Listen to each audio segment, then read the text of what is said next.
नमस्कार मंडळी, कसे आहात सगळे? मस्त ना. मी आज बनवणार होते गाजराचा हलवा.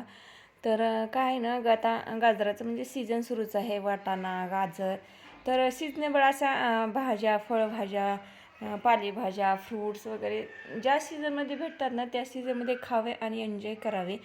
तर आता ना मी गाजरं घेऊन आली होती, म्हणजे भाजीला गेले होते आणि एकदम लालसर अशी गाजरं दिसली मला आणि त्याच्यामुळे मग घेतली.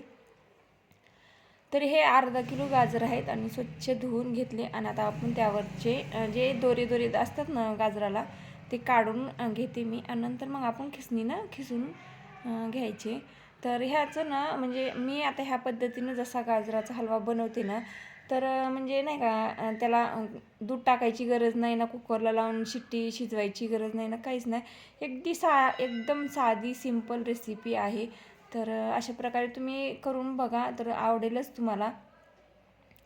तर इथं अर्धा किलो गाजर घेतले आणि नंतर मग आता कढई गरम करून त्यामध्ये जो खिसलेला गाजर होता ना मी ते टाकून घेतला. आणि नंतर थोडं थोडं तूप करून आपल्याला गाजर भाजून घ्यायचं आहे. म्हणजे पाणी वगैरे दूध काहीच टाकायचं नाही आहे. तर फक्त आणि फक्त तुपामध्ये एकदम असं मऊ, जोपर्यंत आपलं हे खिसलेलं गाजर मऊ होत नाही तोपर्यंत आपल्याला म्हणजे लो फ्लेम म्हणजे छोट्या गॅसवरतीच भाजून घ्यायचं आहे. आणि आपण थोडंसं परतून घ्यायचं. नंतर प्लेट झाकायची आणि वाफेवर तर एकदम असं मऊसूद असं एकदम छान गाजर शिजतं. तर इथं ना 15-20 मिनटं मी छान असं भाजून घेतलं. नंतर प्लेट आपण झाकून घेतली, त्यावरती थोडं वाफेवर शिजलं आणि एकदम असं ना हे बघा एकदम असं छान मऊसूद शिजलं आपलं हे गाजर वाफेवरतीच आणि तुपामध्ये. तर मी काही दूध वगैरे काहीच टाकलं नाही त्यामध्ये. तर कोणी कोणी कसं करतं म्हणजे पद्धत प्रत्येक जणाची वेगळीच राहते. तर कुकरला लावतं, त्यामध्ये दूध टाकतं आणि मग नंतर शिजवून घेतं. तशी कोणी कोणी पद्धत वापरतं. तर मी तर अशीच गाजराचं हलवा बनते आणि खूप छान होतं आणि वेळही जास्त लागत नाही. तर तूप जास्त प्रमाणात तूप टाकायचं, म्हणजे तूप टाकत टाकत आपल्याला ते पूर्ण असं हे गाजराचा हलवा भाजून घ्यायचा, म्हणजे गाजर हे पूर्ण भाजून घ्यायचं. तर हे बघा सुरुवातीचं कसं होतं आणि आत्ता कसं झालं आहे, तर एकदम मऊसूत झालं आहे. तर उलटण्यानं असं दाबलं तरी पण एकदम असं मॅश होत आहे तो जो खिसलेला गाजर आहे ते.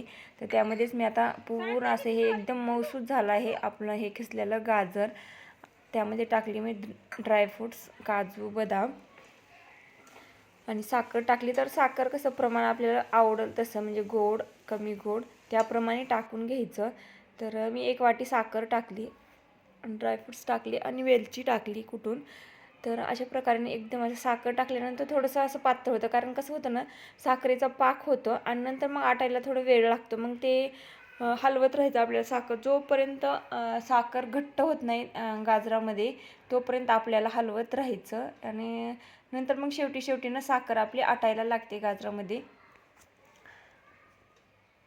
तर अशा प्रकारे ना पूर्ण साखर ना एकजीव झाली आता हे गाजराच्या ह्याच्यामध्ये, म्हणजे गाजराचा आपण जो किसलेला होता त्यामध्ये पूर्ण एकजीव अशी ही साखर झाली. एकदम असा मऊसूत गाजराचा हलवा झाला आहे छान.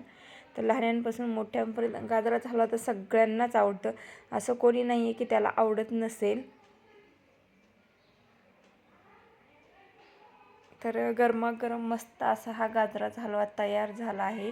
तर कशी वाटली माझी ही साधी सिंपल आणि एकदम पटकन झटकीपट होणारी तर रेसिपी आवडली असेल तर नक्कीच लाईक करा, शेअर करा आणि जे कोणी चॅनलवरती नवीन असतील आणि सबस्क्राईब केलं सबस्क्राईब करायला विसरू नका. तर या सर्वजण गाजराचा हलवा खायला.